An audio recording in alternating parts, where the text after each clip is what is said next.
I'm like Meemaw over here. Welcome back to another episode of Comics Della Morte, episode 28, The Art of the Jump Scare. I'm Ronnie Gunter, Crimson Owl Comics, my co-host, Jason Alexander, Fogbreaker Studios, and another returning guest of ours, Gary Hodges, the creator of Dinosaurs vs. Marbots. Thank you for having me back. Yeah, no problem. The Don Rickles. Yeah, more hair and less talent. But yeah. So for everyone out there, instead of us doing a review once in a while, it's great to just talk about horror in general and many topics. And why not about jump scares? Because, you know, in movies and stuff like that, it's easier to do. But in comics or even a novel like Frankenstein, all that stuff literally inspired movies and media to become as big as it has. So I'm gonna let Gary start off because he's the guest to give a little. Me? Wait. Yeah. What? Okay. Hold on, before we start that, yeah, I have to say there's three pretty solid horror writers like in the room right now that like Dinosaurs versus Marsbots has a lot of great horror elements and it's available on Etsy today. Did you put the link in the description? Always. Go get them books, y'all, for real, because they're good. I got mine right beside me in it. I don't want to write. Oh, nice. And I don't want to put the work in. I grabbed them books and I'm like, there's levels of this, and like it's like right there. So I have to keep going. Ronnie's doing awesome horror. He's got a horror story over multiple timelines, and it's looking real good. I can't wait to get it. I can't wait to read it. Yeah, thank you. Old Foggy has horror coming out in volume 5 of the mini comic bundles, minicomicbundles.com. Rudy, go get all of our stuff because you'll love it. All of them. Do it. Buy it all. Minicomicbundles.com. Hit Gary's Etsy. Go to coffee.com. Crimson Owl Comics. Get Ronnie's stuff. Haunted picture a month for the holiday of the month. St. Patty's Day is coming up, Ronnie. I know you ready to do it. Of course. Get ready to do it. Is that a red hair thing? Was that right? Yeah. It's not like I dress up for St. Patrick's Day. You just go out. All right. Okay. I'm done with the house cleaning now. So well, thank you. That was unnecessary. I did not expect or ask for that, but I appreciate it. Thank you very much. No worries. I don't even think Ronnie knew I was getting ready to do that. Hey, it's cool. It's cool. It had to be said. Yeah. It had to be said.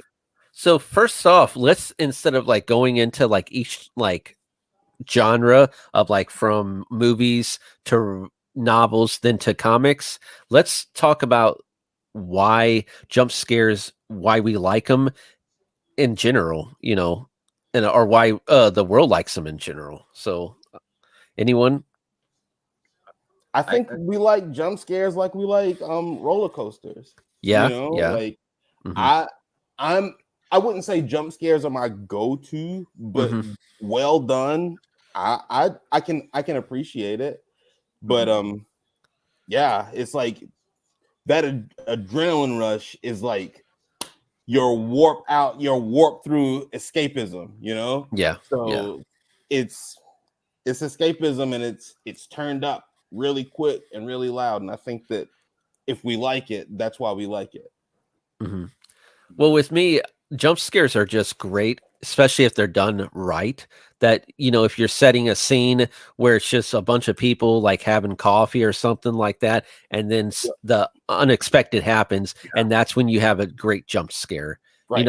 Not something that's like, okay, you're literally in a haunted house checking a place that you're told not to go. You're expecting something to be there. But, even with horror movies today, sometimes with like movies like Hostel and stuff like that, they kind of gone away from the jump scares and just focus on all the gore factor. And you kind of lose that whole like being on the edge of your seats, or like even being as a kid, remember going like this because there's going to be a jump scare pretty soon, Yeah. because the music is building. And exactly. It's setting like, that tone. The woman is like got the door cracked open and is looking in. Like, that it's funny when I was thinking about this. My first reaction was that I don't like jump scares, but I think as I thought about it, it was because I was thinking of all what I felt like were kind of cheap and easy jump scares. Like the kind of jump scare I'm not into is like the kind that you get in a haunted house on Halloween, or like in these YouTube videos. Like, what was that game? There used to be like a game where it's like a maze game. Do you remember this? Yeah, on the internet where the like, Exorcist through the face maze at the without end touching the walls. And the guy got scared so bad he literally punched right, like that to me is yeah, kind of dumb. I mean, it's funny and it's fun, but it's I don't respect it, if you know what I mean. Like I feel like it's kind of easy. That's the equivalent of going up behind someone and just going boo. Which is well, it's like with YouTube now, since it's so popular and everything, you literally see so many channels of like paranormal activity people, literally people who just go out and buy their stuff on Amazon and just post videos of like, this shadow, that shadow. And people like watching that stuff because they're just wanting to see that jump scare of a shadow in the corner or hearing something, Right. Actually, I've been watching a couple of those videos, so, I love those, like, supposedly like home videos of ghost activity. Like, I don't know why I like those so much. Yeah. But I think, to me, and I've been trying to, because thinking about this today, thinking about this talk, I think there's something about jump scares that are, and this is a weird distinction, make you jump because something unexpected happened versus just like a out of nowhere surprise. Yeah. So like my one example I thought of like a jump scare I really loved. There are two I can think of, but the two top ones. One is Poltergeist, the old Poltergeist movie. Oh, yes. Well, like the little boy, the clown has disappeared. I'm sorry, I'm spoiling a 40-year-old movie or however old this is, but anyway, he has this toy clown in his room. It freaks him out because it's creepy as hell. Yeah. And one night he wakes up and he notices the clown is gone. It's not sitting in the chair that it's normally sitting in. And he's like looking all around the room and he goes to look under his bed and he's like lifting up the bed skirt. And you're expecting to see the clown's face right there. And you don't. And he like breathes this kind of sigh of relief and goes back up on his bed and you see the clown's like right fucking behind him. That's a good jump scare. Like that's where it's like it kind of misdirected you. I like that. Like that's cool. Another one I thought of was The Grudge. Or no, not The Ring. The American remake. Face. Well, the face is pretty good, but I liked in the American remake toward the end when the ghost is crawling out of the TV where the guy is. And she's about halfway out and she's doing this kind of lumbering, like weird climb. And then all of a sudden, like it skips like a video and she's like right in front of him. Right. Like that. I thought that was cool too, because again, it was sort of unexpected. Like it wasn't just like, boo. It was like, oh, she moves weird. And that was sort of a cool surprise. Like I like those kinds of jump scares. Yeah. Yeah. But as I was telling you guys before we went on, I think in the big scheme of things, I prefer horror to scary. Like I like something like Midsummer that just like builds a lot of dread and terror. And like I don't know if there were even many jump scares in that movie. No. I don't remember. No, but it's freaky. And we gotta talk about that whole movie. Oh, that movie's great. Yeah. Or The Witch. Goodness. The Witch is another one. Like I remember I went and saw it with someone who came out of it and said like not scary at all. And like I sort of understood what she was saying because there was no like big boo moments. But I thought it was really scary. Like this idea of being in a little cabin out in the middle of nowhere with a bunch of nuts, like superstitious maniacs, and there might be a witch in the woods. Like the whole thing was scary as hell, I thought. Yeah, that's why Blair Witch was so like scary when it first came out, because the fact that it could, it's real, it just had that like, and the way it was shot almost in a realistic way. Yeah, so I don't say Blair Witch Project was the scariest movie I've ever seen. Oh no, not for sure. I was the most scared at the time that I watched it. Mhm. That first You know, time you see it, Yeah. it kept me up that night, and it's freaky. You know, and it's if your imagination gets the better of you, Mhm. that movie can take you like to the moon and back. Like, Oh yeah, for sure.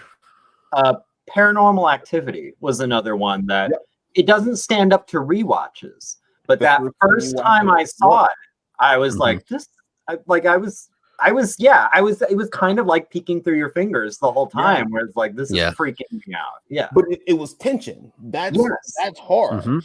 Yeah. You felt the tension the entire time because you have to go through what we all go through of, okay, ghosts aren't real, to they're really good at making this up, to what if it is something, to I just saw it, there is something. You know what I mean? And it's just like that's quite the ride. And then for the jump scare at the end of that movie, that was almost like a payoff. That wasn't a trying to get your attention. That was a payoff. And that might have been one of the only ones, right? And that was the only one, stuff, because everything else was.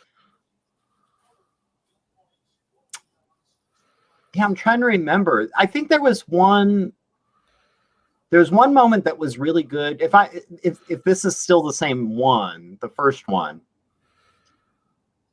she was in the kitchen, and I thought they had all these pots and pans hung up or something. Yes. They all fell at once. Like she's just sitting there drinking water or something. All of a sudden, it's just like they just all come down.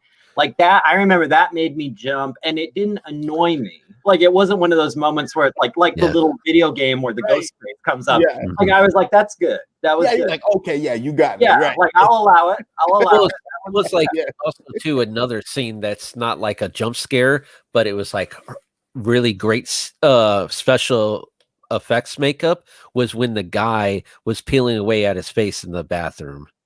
Oh, in Poltergeist. Yeah.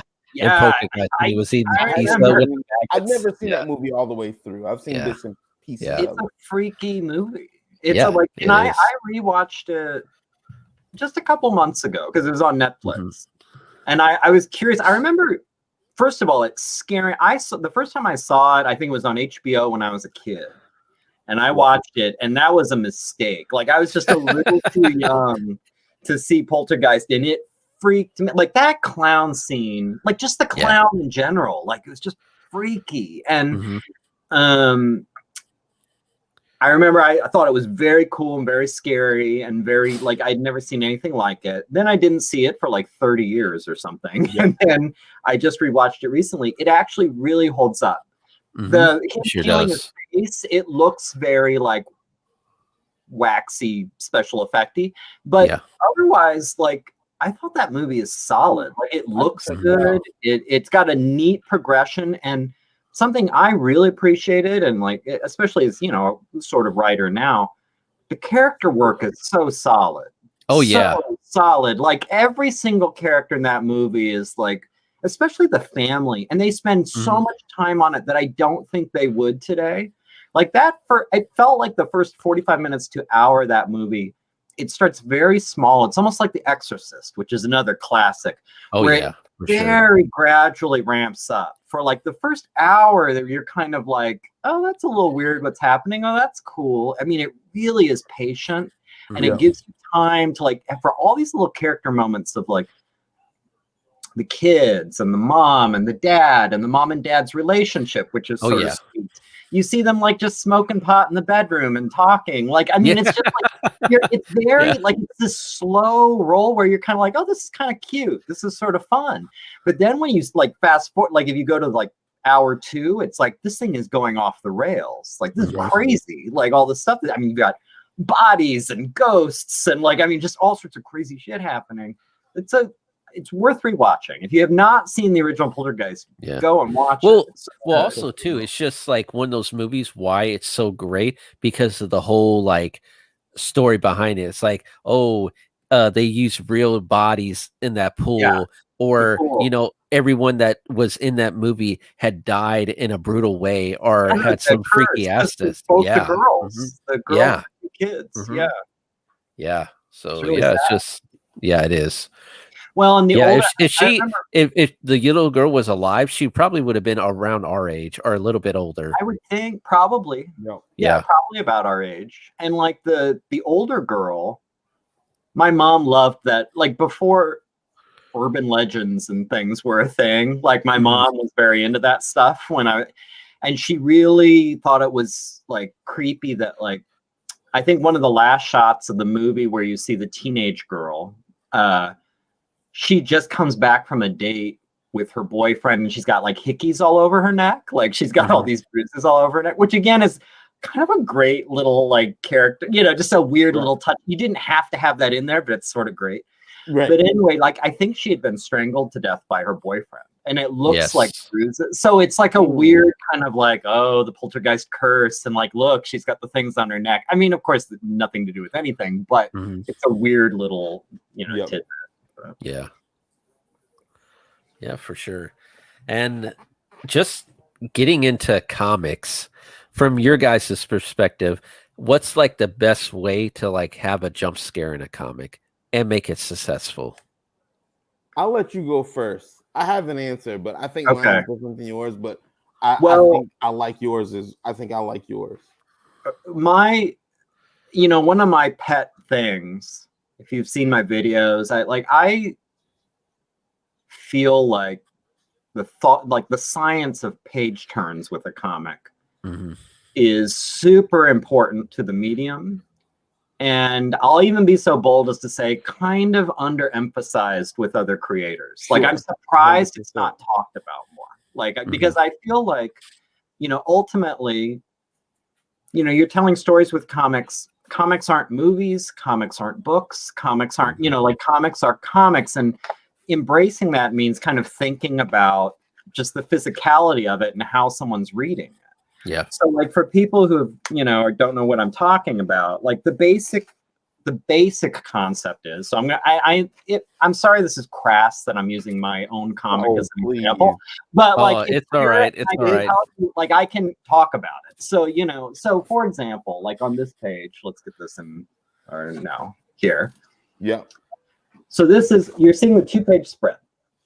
You think about how people are reading a book. They're starting in theory up here and they're working their way to down here. But just the way your vision works, the way your peripheral vision works, you're seeing all of it. So even if you're reading up here, like your eyes are taking in everything else. And the point is, if you want to surprise the reader, if you have like a really flashy thing you want to show them, or a surprise reveal, or a scare, like the comic equivalent of a jump scare, or anything that you want to catch them off guard, it shouldn't be on this side of your 2-page spread. Right. Because they're going to see it sooner than they should. They're still reading up here, but they're going to give it a look at it the whole time. Yeah. Those things, those big surprises, those big flashy things should be up here. They should or at least starting up here. So you basically they're going to turn the page and then boom, that's the first thing they see. So with the D versus M comics, I spend a lot of time thinking about that and pacing out my panels with that in mind. So I'll try and put my little hooks on the bottom of the right page. Like in this page, if you can't read it, she's telling a story about something she saw. She's working up to it. She's very uncomfortable having to say what she's about to say. And then she's like, I saw aliens.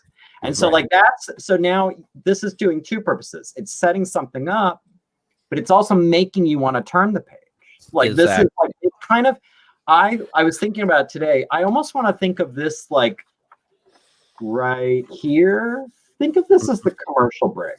So on this part of a page, you're setting up now we're going to commercial. This is where Picard says something kind of pithy, and we go to commercial, and then we go back here, and it's okay, boom, now I'm showing you something. Right. I build my comics kind of around that. I figure out my panel list, and then I look at which are my panels that are flashy, which are my panels that are boom in your face, which are my ones that are scary, or a big reveal, this is the first time you've seen an alien, or the first time you've seen a dinosaur, or the first time you've seen a body, or something like that. Those are going to be after you turn the page, the first thing you see.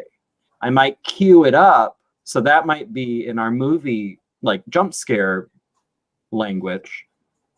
That's where the music is rising, and the girl is peeking around the door, like looking at something. But now you turn the page, and now you see Michael Myers or whatever's going on. That's the idea.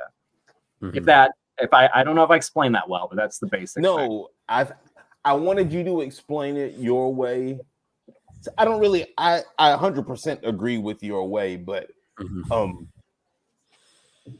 I wanted you broke down the importance of a page turner. And I think that that's important for anybody that's telling stories. But for me, a jump scare in a comic is the image that sticks with you when you're done reading it. Like it's almost a reverse of what you would get out of a movie. Like there were some of the pages in Uzumaki, especially in the hospital, that after we finished reading that book and like I would be sitting down, those images would just flash in my head. You know, whether it was the person outside with the drill holes in them, or whether it was the first time you saw all the pregnant ladies with the saws in their hand. Those images stick with you. And like the job of a good comic book to me is to like make somebody not be able to take their eyes off the page, whether it's the dialogue, whether you can feel the tension in it, whether it's the visuals, or whether it's like all the different things like in the Bernie Wrightson and Frankenstein book, all those things that keep your eyes on the page, all the different little nooks and crannies in the mountains, are all the way the light comes through the different vials in his lab. All that stuff just kind of sticks with you. But on the scary scenes, man, those are the ones that when you like, there are certain things that I write even that I'm like, yes, I can't stop thinking about it. And I'm like, okay, I'll get enough of them that you know what I mean? The people that get it will get it. And that's always a job well done. Man, I cannot wait to see what you guys think of this next horror story in the bundles. Like I can't wait. Certain things that get me, and it's like I'm starting to see how Aaron put it together now, and I'm giddy. But yeah, a jump scare in a comic, man, totally different for me than a jump scare in a movie. Well, that sounds to me, it's for you, it's more about kind of horror and impact in a comic. Correct. Like it's not the same. It's not the same animal. Like, and I have to admit, not from a book or a comic, I mean, is it even possible to literally jump? Can you imagine reading something so I don't think so. that you like let go of your comic book and like recoiled? Like I don't think that's ever. No. I mean, maybe I've missed out. Maybe someone out there is like, oh no, I've lots of times been sitting there quietly reading. I'm like, but I don't think that's a thing. No, I think but they can surprise you. Like I thawed. Like I've probably let out a little like, like, oh, like, wow, that's cool.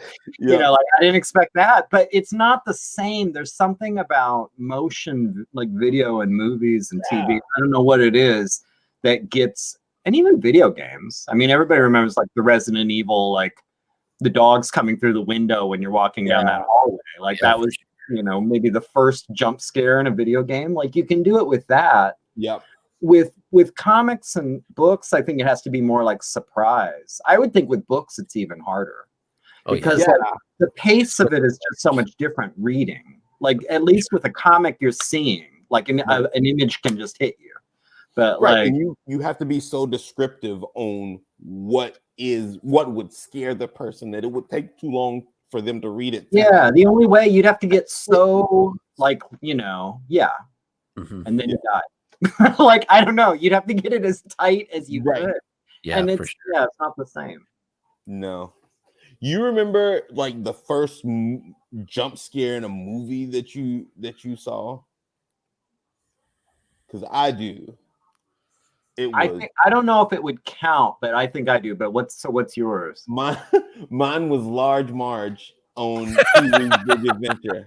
Like when her face changed in that truck, like I remember saying, okay, no, I don't want to watch that part. Like I was like 6 years old, and like that scared me, but like that was the first jump scare because her face went from normal, like burly woman to claymation, like all over the place. Look at that. That was the first one. Yeah. That's funny. I don't know which one I saw first. So my parents were pretty easy about us seeing R-rated movies. Yeah. I think it was because my mom was a little like, she didn't love it, but like my dad was a homicide detective, and I think his position was first of all, he loved those. He loved ridiculous, like scary or gory movies. So he was kind of like, yeah, I want to be able to watch this with the boys. But then second, I think his attitude is like, this is so fake. Like, let's protect them from real violence, not like this goofy, movie violence. I can see that. Yeah. So like, I don't remember which I saw first, but they were both about the same age. It either would have been The Thing. Now, have you seen The Thing yet? I think we talked about The Thing. Oh no. The Thing has some great jump scares. It has some decent jump scares, and there's one in particular. I don't know. I shouldn't say because I think your homework is to go see The Thing, and even though that movie's quite old, I'm not going to spoil it. But there's a jump scare. I'll share the other one, but go see The Thing. That's your homework for next time. All right. It's such a great movie.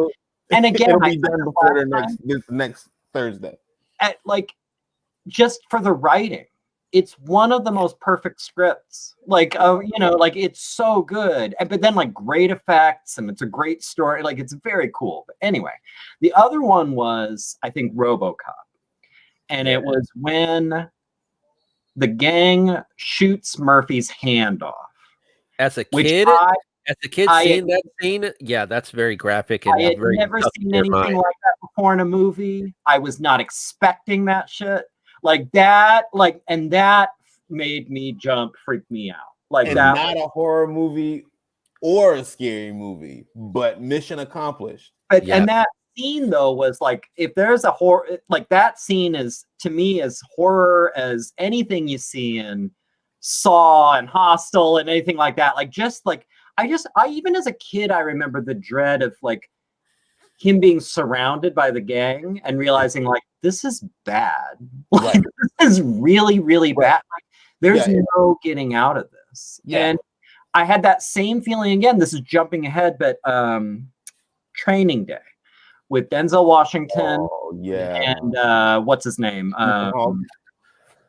Ethan Hawke. Ethan Hawke. There you go. The scene where Denzel Washington leaves him behind in the gangster's house. Yeah. To be killed.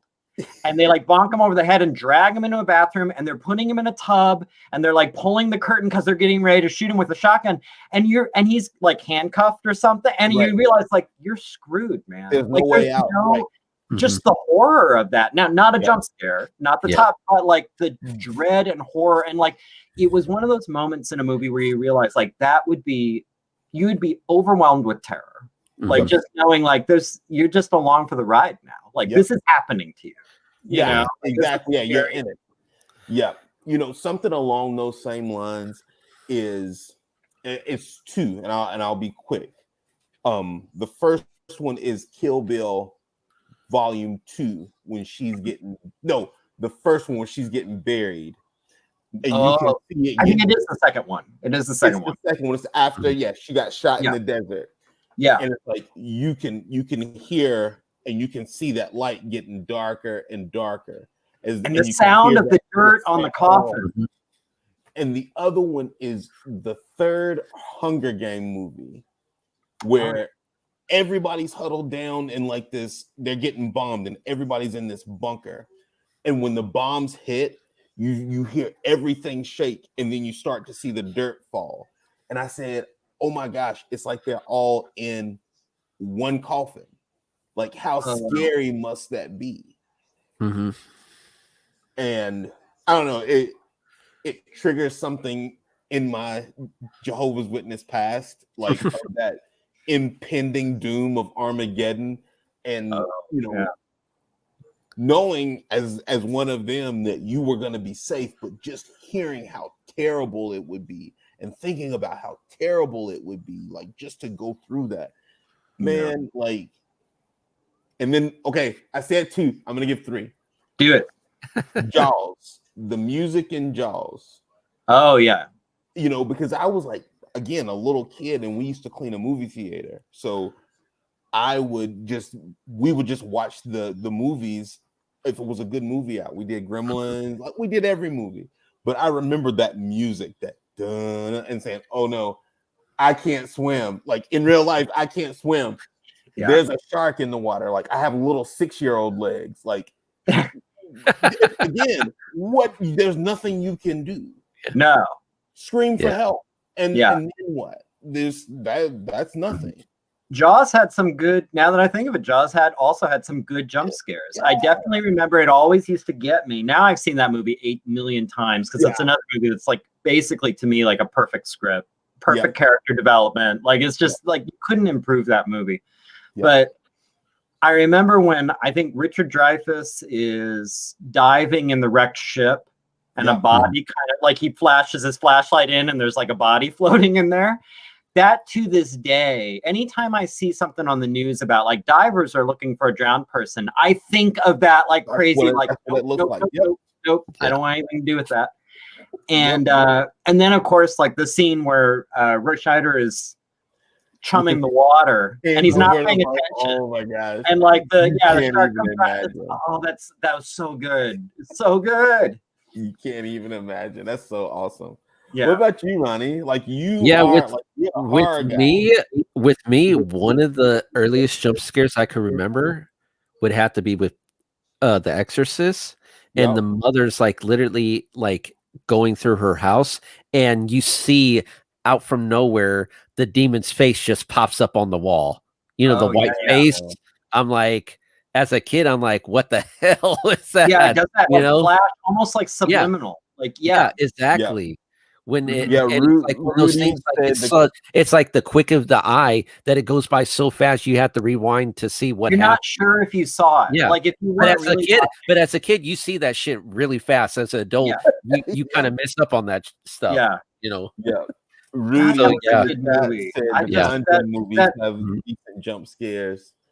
And you know when that sheet blows, I think it's in the Conjuring too, and you can see that shape. Oh yeah! Like even as a grown little man, I was like, "Oh, that would be scary to see in real life." Like just that little bit that just takes your mind there. Like that's all you need. And for me, like writing horror comics, I just love staring up people's emotions before they have that jump scare. You know? Yeah. Like it's cool when they prime it a little bit. You know, like you guys probably have seen this page, but let me just try to bring it up. Well, The Conjuring, was that the one where there was like a demon in the house that the kid could see? Something like that. Is that the one where like it was the husband and wife were having a conversation? Yeah. And like the demon's like right over his shoulder. Like, is that the one I'm thinking of? Or is that a different...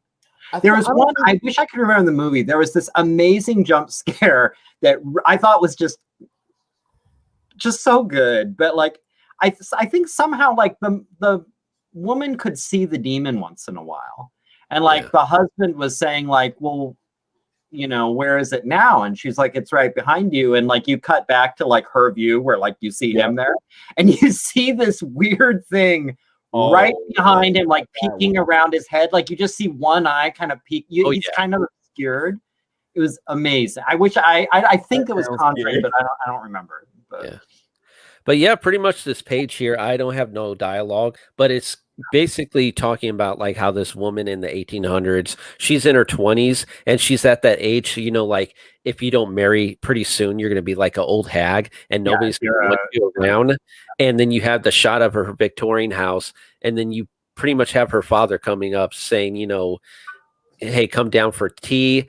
And she's like, I don't want tea, father. So you literally grow some emotions. There's feeling sorry for this woman. All she wants to do is find true love. And then all of a sudden you have the teapot shatter to the ground. And then you just see this look on the father in terror, like something just happened.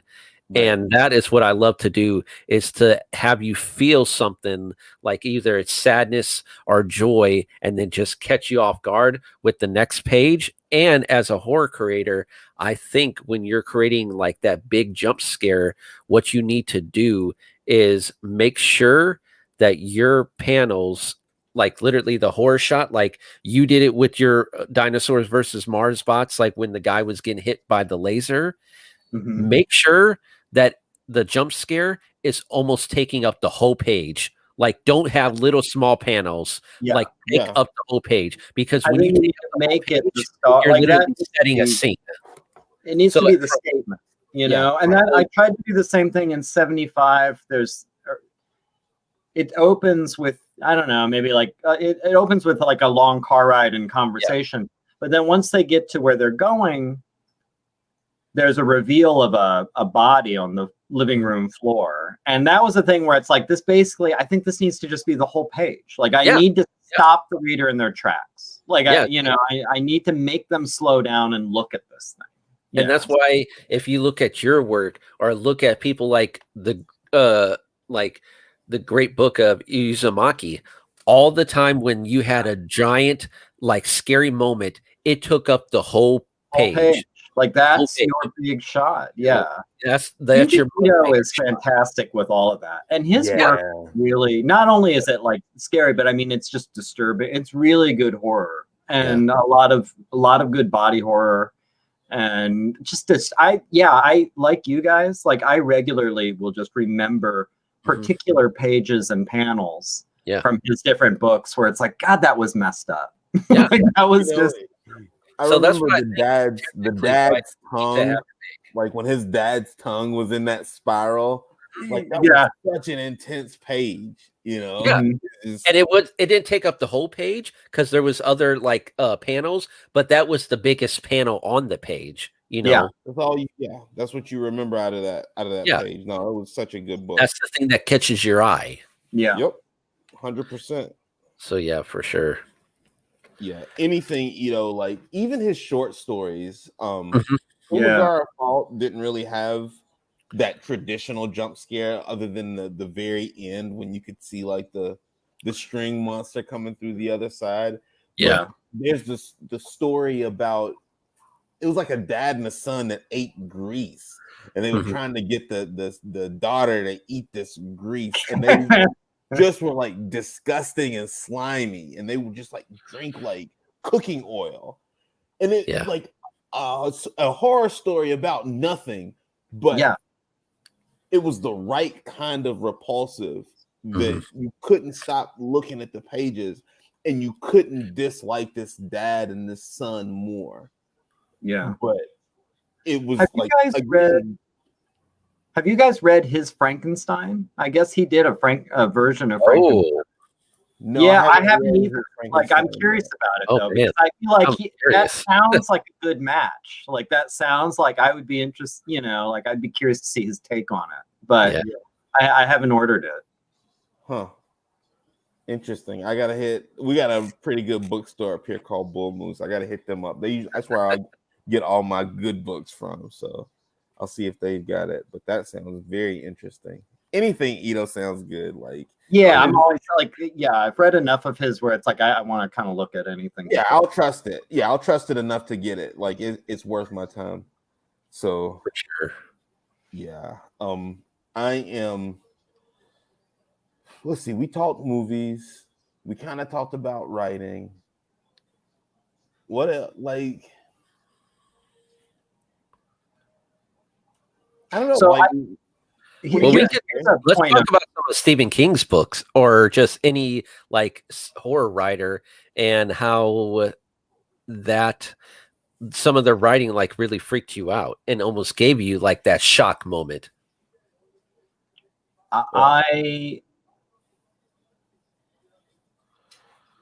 I think I can remember a few, but it was all very, King is great at, like, again, like the body horror stuff. Yeah. Like at least now, to be fair, I read King kind of voraciously up into about college, and I'm less familiar with his work since. So like pretty much everything, like all the big classic King, like I read It and The Stand, and you know, and then even some of the weird ones like Thinner and you know, things like that, like, and The Shining and all that. Like I've read all that, but like his newer stuff, like I don't.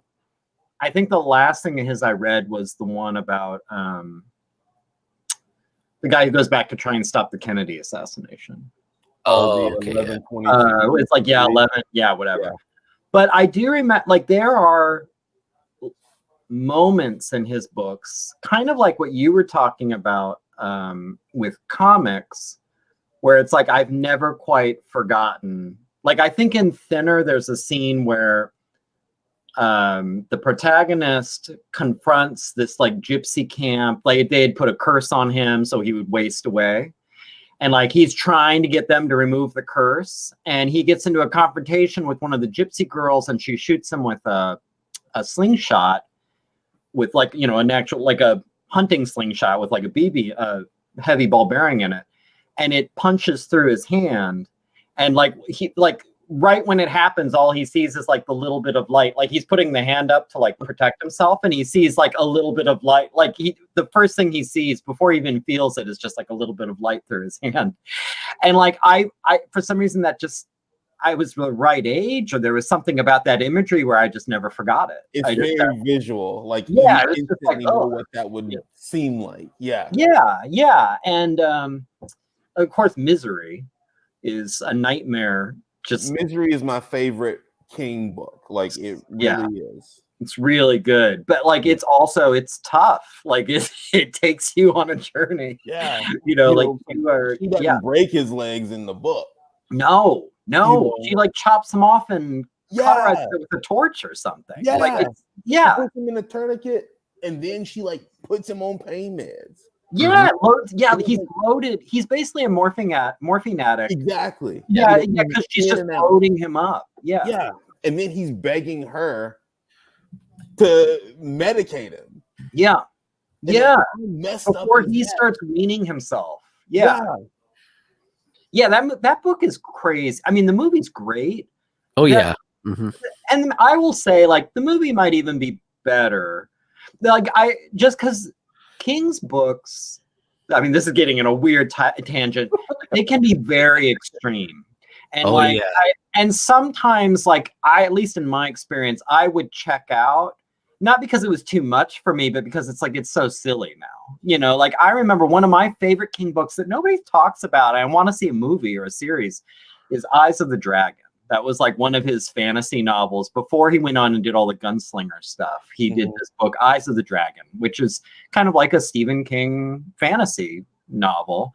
So it's everything you'd expect from that. It's a lot of cool fantasy elements, but then it's got like this very R-rated, violent, crazy premise. But I remember like the whole book is, I thought, very smart, very interesting, very clever. But then it pretty much culminates with like a maniac chasing someone with an axe. And like, it's like, and I remember reading that even at the time thinking like, this is just so King. Like, it's so King to like, just, well, I got to end the story somehow. So let's just have maniac with an axe. I think Misery ends with like Annie running over a sheriff with a riding mower or something. It just gets bananas where it's like, all right, like so sometimes I think the movies are better. Anyway, straying off topic, but you got me thinking about Stephen King's books versus movies. But for King and jump scares, I would say the original first It, and the recent It Part 2 are like, that's like a perfect 6-hour movie. It really is. And it's like they take you into that adolescent age and what would be scary about a clown. But It Part 2 kind of took the supernatural out of it in the best way possible. I'm sure you guys have seen it. I've owned it. It just became the demon was trauma. Like the demon was what these kids went through. Yeah. And it's like that still hits. That still hits you in those scary parts, because now we all have to deal with Pennywise in a sense. You know, like we all have our monster under the bed from when we were kids that we have to live with and conquer. And I guess that's not really a jump scare, but it kind of is when you know what I mean? Like it kind of is when you humanize it. You know, it's not even a personal thing. It's just like you have to look at yourself in the mirror, and when your mirror image moves a little bit before you do, there it is. Yeah. There it is. So I don't know. It's just everything horror and jump scares, again, wouldn't initially say, I'm kind of like you, Gary, wouldn't initially say it was my thing, but I love the tree that it comes off of. So and it's old hat, and not in a bad way. Like it's worked. It's timeless. So you can't knock it. Yeah, I think it's a thing where, as I did read recently that I guess there's an opinion out there that jump scares have sort of ruined horror movies. That like that's what they're all about now. Like it's all, and that it's easy, Yep. That, I guess I will agree. Like yes, it's definitely easier to pull off than horror. Yeah. Like something like, again, we'll go back full circle. Midsummer is hard. That's a hard thing to pull off. Yeah. Like where a jump scare, like kind of any idiot with a camera can sort of do a jump. That's not difficult for sure. And so, but I don't think inherently there's anything wrong with them. I think it's just because it's so easy to do. It's like French fries. Like there are a lot of bad fries out there. That doesn't mean fries are bad. I mean, like, I would never listen to anybody say that. Yeah. I mean, yeah. So I think, but I think I feel like this is something you were saying. Correct me if I'm wrong, and maybe it's an age thing. Like as I get older, I think dread and horror and being able to put myself in a situation, all of that is more meaningful and interesting and scary to me than like, and then he jumps out of the closet, that. I mean, that's cool. That can be cool. Like that can be scary. I can enjoy that. But I think I'm growing to appreciate more that idea of like something like, I don't know. Yeah. Like The Witch, or like The Shining. Like the idea of being stuck in a house with a potential, like someone who's losing their mind. Yeah.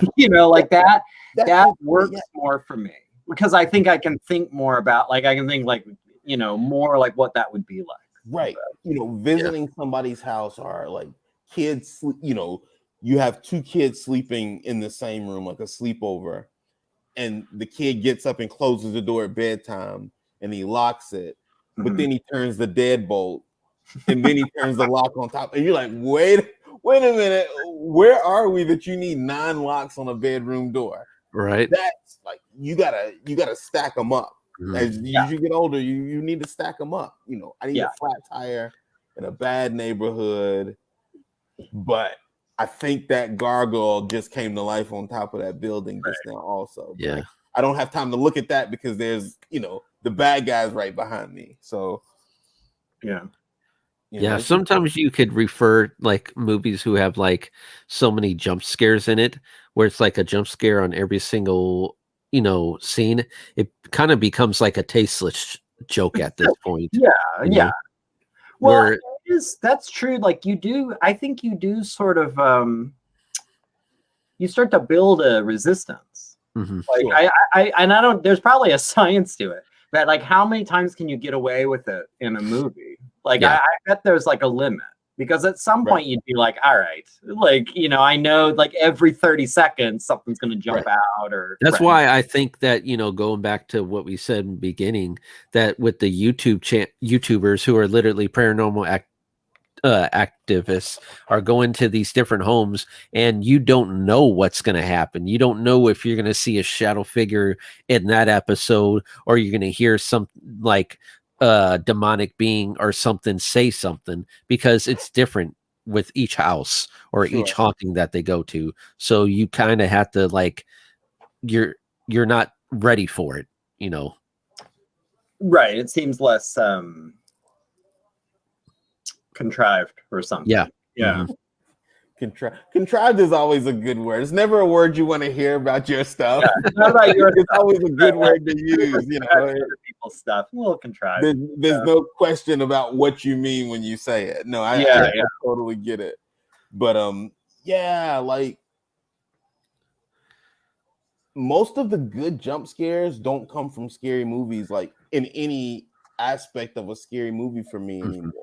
Like the car crash jump scare will always get me. Yeah. You know, pulling into an intersection when you just see through, like looking through the car, you see that car getting ready to impact. Yeah. That's what gets me now. But well, like I remember this is another example of a movie that has a lot of, it's not a horror movie, but it has horror elements, but it has what I would think of as a jump scare toward the end as No Country for Old Men, when Krueger is driving away and like just gets T-boned in an intersection out of nowhere. Right. Like you weren't expecting that. And maybe it's because like we all drive and we can all imagine like there's something about that really shakes you up. Like it just, even though you would, if anyone deserves to get hit by a car, it's that dude. Like it's still kind of shocking. Yeah. Right. But you remember when Marcellus Wallace got hit by a car? By Bruce Willis. That was so like, it was just like such a twist. But same as Bruce Willis getting shot by John Travolta in Pulp Fiction. Because you didn't expect it, or vice versa. Leo DiCaprio getting shot in The Departed. Yeah. Right. I don't know if you saw that, but like that not only did it make me jump, and this seems like a bad pun, I didn't mean it that way, but it blew my mind. Like where I just was like, oh hey like you know, the Don Rickles, ladies and gentlemen. Thank you. Yeah. No, but like I mean, that's something you did not see coming, and like just the horror and shock of it. Oh, I got a perfect example. This is the star. What happened? Like I got a perfect example. Leo DiCaprio you just shot. You know, like what are you doing? Yeah. Now we probably have all seen this movie. It's a national treasure. But Brad Pitt. Back from Titanic, you just shot in the head. But you guys probably remember the movie. But Brad Pitt in the beginning of Meet Joe Black when he got hit by the car. I never saw that. Oh my God. It caught you off guard. It makes me think of Burn After Reading. I don't know if you saw that one. Oh yeah. Brad Pitt broke into George Clooney's house. I forgot why, but he broke into his house. And he's looking around. George Clooney comes home, and Brad Pitt hides in the closet. He's trying to be quiet. And that was kind of a good, even though it's not a scary movie, it's kind of like a black comedy. Like it's a good kind of like childhood nightmare thing where like you're trying to be quiet in this closet, you know? Right, exactly. And he realizes that like George Clooney is about to open this closet door. Like he's going to open it and he's got to figure something out. Right. So like the closet door comes open and Brad Pitt just tries to smile and look harmless. And George Clooney in his arm like flips out and shoots him right in the face. Like I'm just like, yeah, and it that's another like, oh my God, what just happened moment. Because for the way that their characters were, I was like, okay, here comes some banter. Yes, or there'll be a bad fight by two guys who don't know how to fight. Like they'll be right. But no, it was just boom, over. No.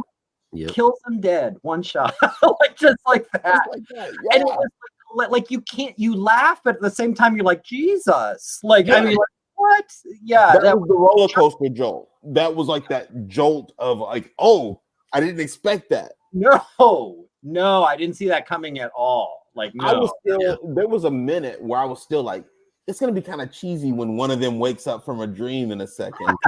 You know what I mean? It was so pleasantly out of place, and you know, not to be grim, but it just, I don't know, it worked. It did work.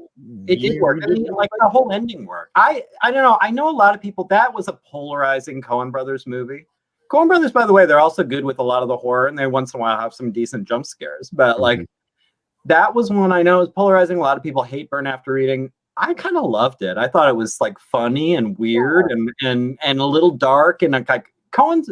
I can't think of a Coen Brothers movie off the top of my head that isn't a little dark and existential and kind of horrifying in element. Like when you really think about it, it's like, God, that's heavy for like it's the sort of relatable part. Yeah. Kind of squirmy. Like it's relatable. Like Brad Pitt in Burn After Reading was every guy that if you've ever worked, I've worked in a mall. I worked in a mall for a very long time. And it's like you'd run into that guy 10 times a day, you know. That's a really once you can relate, you got me. Like once like you find a common ground, it doesn't matter what planet it is. Like if you can find a common ground, I'm in. Like I'll hear what you gotta say. So but again, that's how you set up a jump scare. There should, I'm not saying there always is, but there should be a level of comfort that you take away, kind of like what Ronnie was talking about with his page. Like there has to be a level of comfort. Okay, I gotta say it. Midsummer. Once they told I can't remember the girl's name, but once they told her she got to choose who was going in for the sacrifice or what they were going to do, there was a split second when they were showing where they were like dressing the bear and everything, where I'm like, oh, she's going to make it okay. And then I'm like, wait. This is still a cult. Like you can't undo the things that have already happened. Yeah. But then she didn't do what I thought she did. No. And she leaned in. She embraced. Like she bought in. She bought in. Nobody was ever gonna find her, and it never had to happen again for another 90 years. There you go. Yeah. She was good to go. You know, and I always felt like she found her new family. She found people who would. I mean, it's such a great movie. I just got the director's cut. I haven't watched the whole director's cut yet, but I hear it adds like an hour or something. Oh really? Almost 4-hour movie. Holy I think it's supposed to be long, and it came with a like a book of like all the weird tapestries that you saw in the background, like it's like the illustrations and everything. So I'm excited. But that's a movie, and if you've seen it, you totally understand. You need to be in exactly the right headspace to sit and watch this movie. And like I'm just waiting for that night where I'm like, today's the day. Today's the day to watch director's cut Midsummer.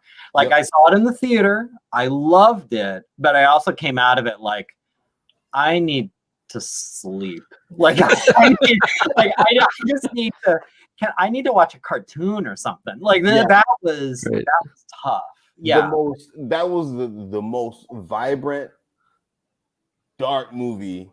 I don't think it could ever be replicated. I really don't. Yeah. It was so good. Where you would visually, it was where you would want to be, where you'd feel safe. Yeah, until you see these people jump off that rock. Oh, and just the sounds, the sounds. I'm getting goosebumps. I know. Just talking about it. Oh so my God. Good. And the end of the movie where they give the guy and they're like, this will help you not feel any pain. Right. And he was the first one to start screaming like James Brown. And I'm like, I can't imagine what it must have felt like. Oh, yeah. You know, and then, you know, her boyfriend couldn't feel anything. But they all just went up and she had the first real smile on her face. Yes. Through the whole movie. Yeah. It was the only time you saw her smile for real. Sort of her happiest moment in that whole movie. Like, because she was just miserable. She's just a miserable, suffering girl, you know?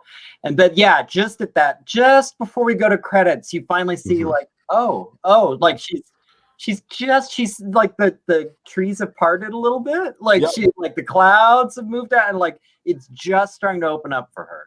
But, that was pretty much. It's kind of like, you know, she's sad throughout the whole movie, and then you have the fire, the fire scene at the end, and she's happy. It's kind of like she became like a phoenix at that part where she was reborn. It's like it's kind of all like her old life, Mhm. you know, like or the last of it. Yeah.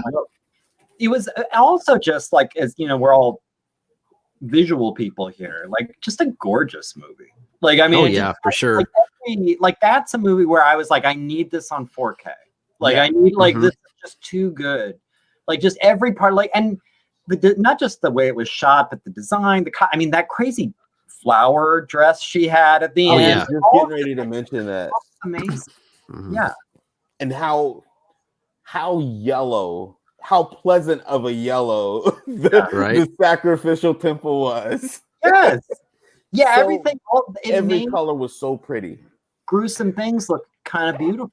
Yeah, for sure.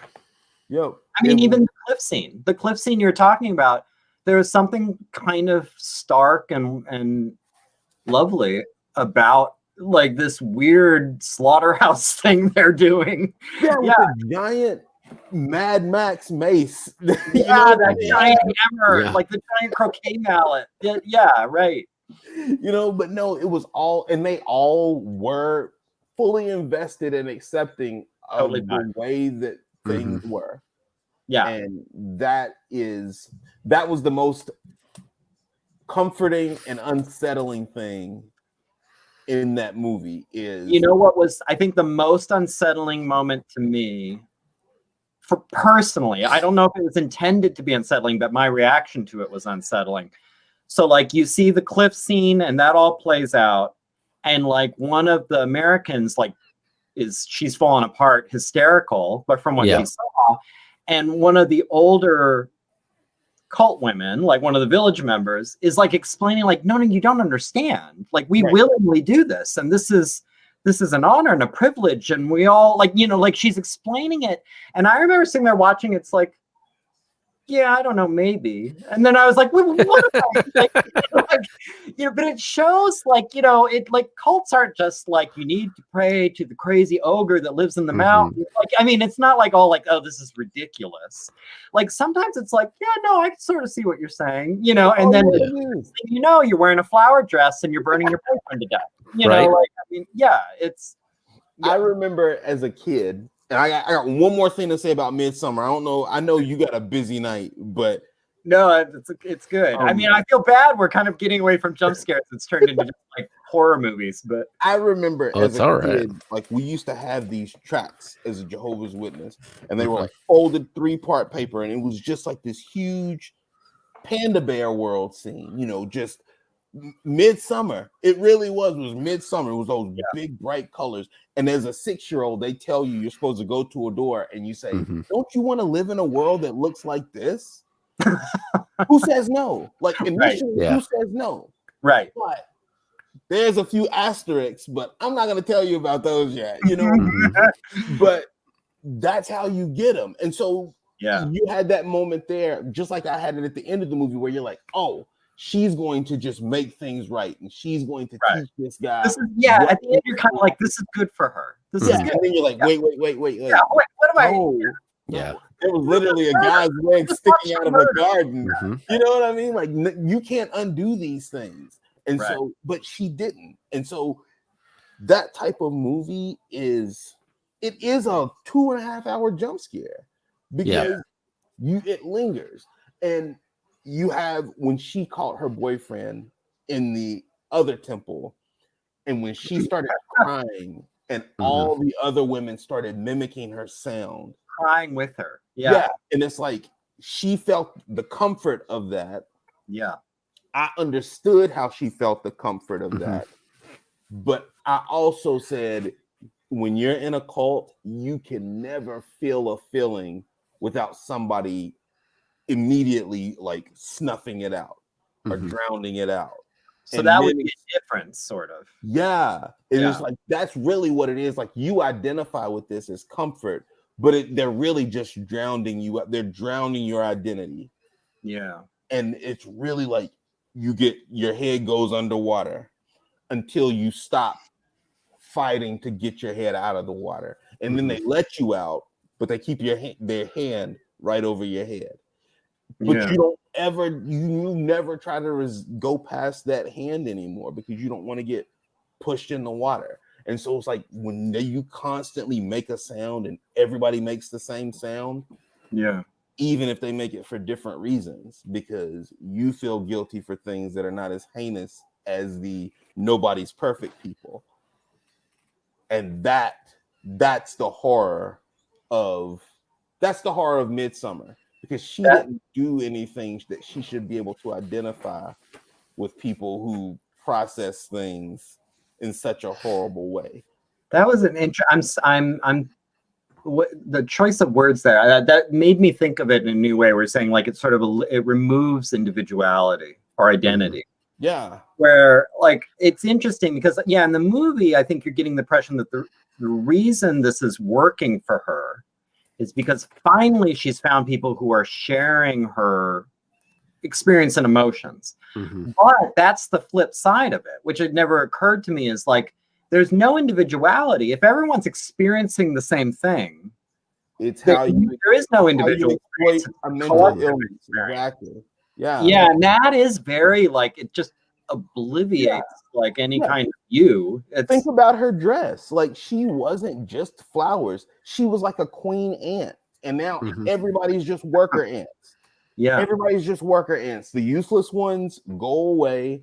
They have a calculated loss of 9 per 90 years. Yeah, or whatever. Yeah.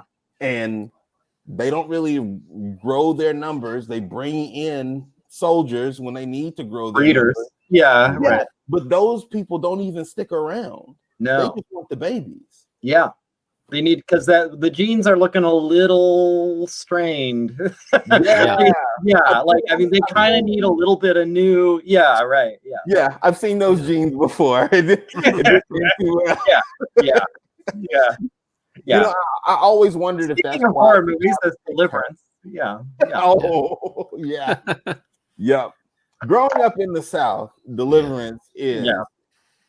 That's real horror. You know what I mean? Like you can find that place. I've been suggesting. My girlfriend's never seen it. I've been like, we gotta watch Deliverance sometime. Yeah. I don't know what she even knows about it. She probably just knows like the pop culture thing. But it's like this movie is, You'll find out why those things. Why everybody. Why everybody. Yeah. You know, it's pretty intense. You know, even the dueling banjo scene is like one of the creepiest scenes in that movie. Look at that kid. Yeah, and then the way he just kind of looks away after he's done. I'm like, no, man, like just keep playing your banjo. Right. Yeah, I liked you better when you were playing music. I like you're in your dark place now. You know, I barely liked you then. You're kind of creepy, right? But yeah. Oh man, this has been a blast, guys. This is fun. Well, it makes me want to rewatch a bunch of movies we talked about. Right.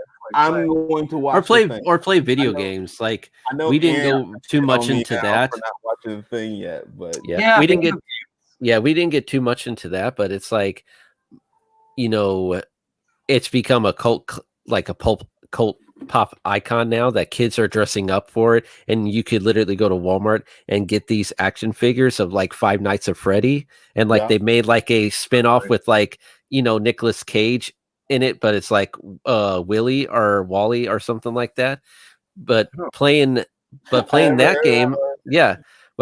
game, I first played it for the first time in VR, and it's just nothing but jump scare. But something like that, why it's scary, because people who have ever gone to like a, show my age, Showbiz Pizza or a Chuck E. Cheese, you know, you know, seeing those animatronics, you know, it's like up close. Some kids really got afraid of those things, and that's what's great about is trying to take something as a childhood fear and implanting it and remembering, okay, I had the childhood fear of this creepy animatronic, and someone literally made a video game making my fear come to life, and I'm playing it, you know, and that's what's great. Yeah. I remember Resident Evil 4 on Nintendo Wii was those first few levels of that game were intense, like full of jump scares, like, but fun jump scares. Like I really enjoyed it. I don't always enjoy it with video games. Like I'm not big on horror video games. Yeah. But because I would rather immerse myself differently, like than thinking about pushing buttons while I'm doing it. But I can see how people would. Right. I mean, I love. Yeah, VR is a whole new level when you play like a horror game with VR. Oh my gosh, that would be the way to go. Yeah, that would be a whole different experience. Yeah, I haven't played it. Is it Resident Evil 7 that I think is all first person, and like it has VR support, and you're like in. To me, like I haven't played it, but it looks very Texas Chainsaw Massacre sort of. Like it looks like you're in basically like a white trash house that's all run down, and you're kind of like working your way through, and there's like this creepy family. Like it looks like it would be, especially if you're doing it VR, really effective. But I don't have VR, so I haven't. If you guys could get VR, since we talked about it, with the new one, not with the Tim Curry, but the new version. Yeah. When they came out with the movie, they also came out with, because you could literally download stuff on VR for your phone and just put in a cardboard box, and it gives that effect. They literally made a VR Pennywise game. Whoa. Hell it was. I'm not gonna lie. I was like probably like I can't remember what age, but I was like in my 30s playing that, and I was like, it scared me. I'm not gonna lie. It literally it just jump scared me because you literally have your ears with the headphones on and the sounds turned up all the way. You can't see anything except for, if you look up to the ceiling, all you see is like the sewer drains with the water coming down. You look down at your bottom, you see nothing but like the nasty sewer water. And then you see a boat, a paper boat go between your legs. Perfect. You can see that. I won't see it. I won't see it. When I see Jason in person, what am I going to have him go through? Right.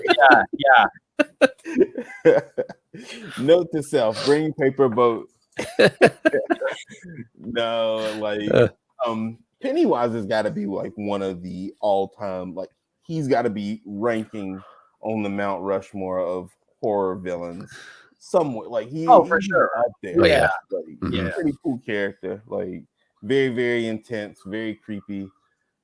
Inspired that creepy kid with the knife in It Part 2. Yes. Yeah. Yeah, no, I mean, for sure. Like, there's a lot of classic horror characters that I can think of that I could be. You guys might disagree. Like, I never found scary. Like, I never found Freddy Krueger scary. Like, no, he was just awesome. He was like sort of funny and awesome. Yeah, like, but he was. I never was like scared of Freddy. He's kind of a goof. Like he's but like he tells Uncle jokes. Scary. He definitely does. Yeah. And Pennywise for sure. Yeah. Jason Voorhees was big. Like if he was a real person, he would have been scary because he was imposing. Yeah. Right. Like Kane in WWE. Yeah. Like, he's intimidating. Yeah, but he's not like. Jason Voorhees, like if I saw him at the end of the block, I wouldn't be scared because it's like, well, I can outrun Jason. Right. And that whole concept of clowns in general terrifies people. I mean, before the whole pandemic, remember on the news you were seeing clowns everywhere at night. Like different places you were seeing like clowns in this state, clowns in that state, peering up on people's doorsteps. Now I wonder, does John Wayne Gacy have anything to do with the clown phobia, like creepy clown thing? Mm-hmm. Or like, can you trace it back to that? Yeah. Mm-hmm. Yeah. Like I'm wondering if before that anybody, because I remember when I was a kid, I watched like Bozo the Clown's show was on cable. Yeah, the world's famous clown. Yeah, and he had the crazy. It was very Pennywise looking. Yeah, like and that was looks like me after I wake up. No, when you're in the windstorm. Yeah. Well, and I don't remember thinking he was creepy. Like even though now looking back, it's like, You know, but now, oh, here we go. We're getting the unveiling. We're getting uh-oh. Oh, there it is. Look at that. If I get a lot of sun, my hair will redden up. I got my Irish and Scottish roots will come out. But I mostly stay out of it now, so it's just kind of brown. Yeah. Yeah. My hair does not turn red. It does not turn red. That's weird. Oh, man. But just with like the horror slashers, you have one of the greatest publishing companies ever, EC Comics. Yeah. That made so many horror comics. So many good ones. And I think that if they weren't like the pioneers for comics, you probably wouldn't have some of these like movies, because I mean, the TV show, Tales from the Crypt, was a great show. It had so many great mini TV episodes, and then they went off to make like full feature films. Demon Knight, I really liked Demon Knight. The second one, Bordello Blood, it was okay. It wasn't as good. I don't think I saw that one. I didn't see that one. Yeah, but yeah, it's definitely one of those things. Like with the novels, with like Bram Stoker's Dracula, Mary Shelley's Frankenstein, literally horror started off as writing it in a book, and then it became something that we need to see in a feature film because it just resonates with us, and it's something that we love to be scared and we love to be shocked. And even though you don't get a jump scare with Mary Shelley's Frankenstein, just hearing or just reading like the description of what the monster looks like, terrified a lot of kids or young readers when that book probably first came out. In one of the great unmade movie projects, I still would do anything to see Guillermo del Toro's Frankenstein. I guess he was working on it for a long time, and I feel like he would have been perfect. Like, he would have been so good. And I like a lot of the Frankenstein movies, but none are, I think, really do the book proud. None of those monsters really look like the way he's described. None of it. I think there's still the potential for a great Frankenstein movie that we haven't seen yet. And like I said, I guess Del Toro was working on it for a while and he really wanted to do it. And I think it was one of those things where he wanted it to be rated R, and the studio was like, no. But that would have been amazing. That would have. Yeah, what can you do?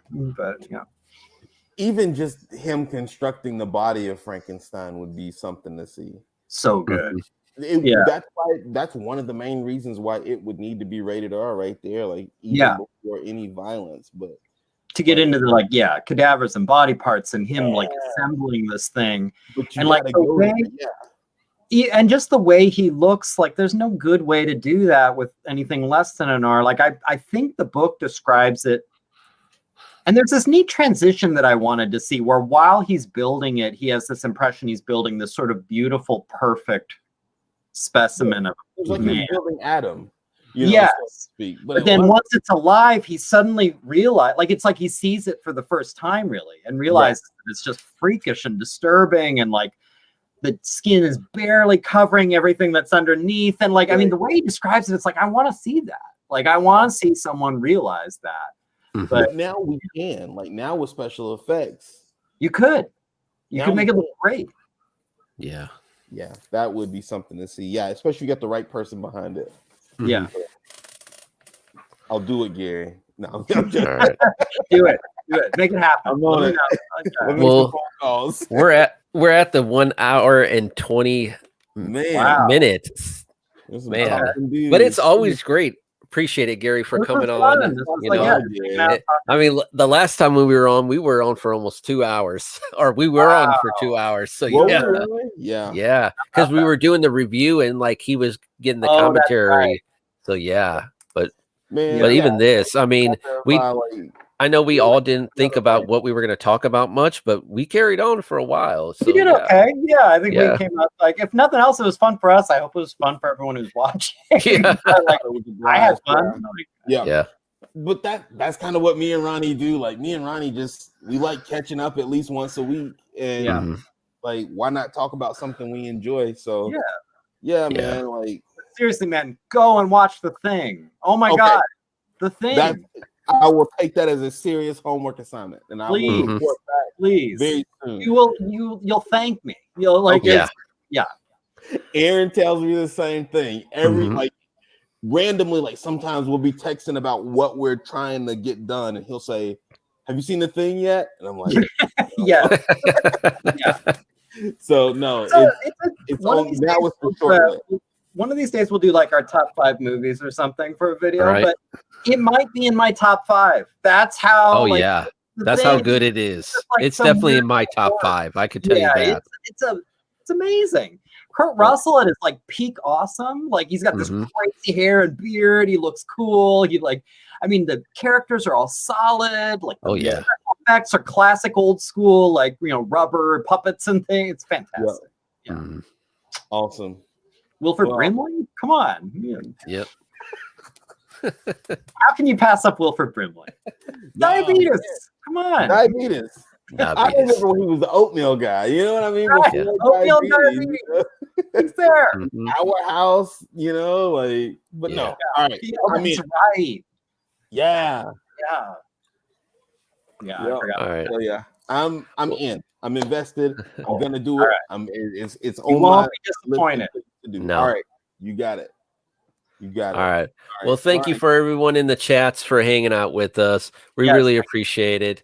And again, I'm Ronnie Gunter, Crimson Isle Comics, my co-host, Jason Alexander, Fogbreaker Studios, and our returning guest, and just great guy and awesome to have around, Gary Yeah. Hodges. Thank you so much for Gary, having me. man. This was a This is blast. great. Man. Yeah. It's a lot of fun. We For can't sure. all get together in the same room, but like this is Someday we'll Yeah. do it. someday. Yeah. Mhm. Yeah, For sure. All right. All Y'all right. be good. Get along. Yes. Buy all their books. Go Yeah. ahead. Buy his stuff. Support indies. Support these guys. Exactly. Yeah, Going like this we're way. all doing cool stuff, like in real life. I love the Brady Bunch points, guys. Like, Yeah, that's- yeah. We're kind of looking and yeah. All right. All Hey right. man, y'all be good. I'm sure I'll talk to both of y'all at some point soon. Oh yeah, for sure. Anybody that watches this video, man, we appreciate it. So Yeah. all right, man, y'all be good. Take care. See you Later. later.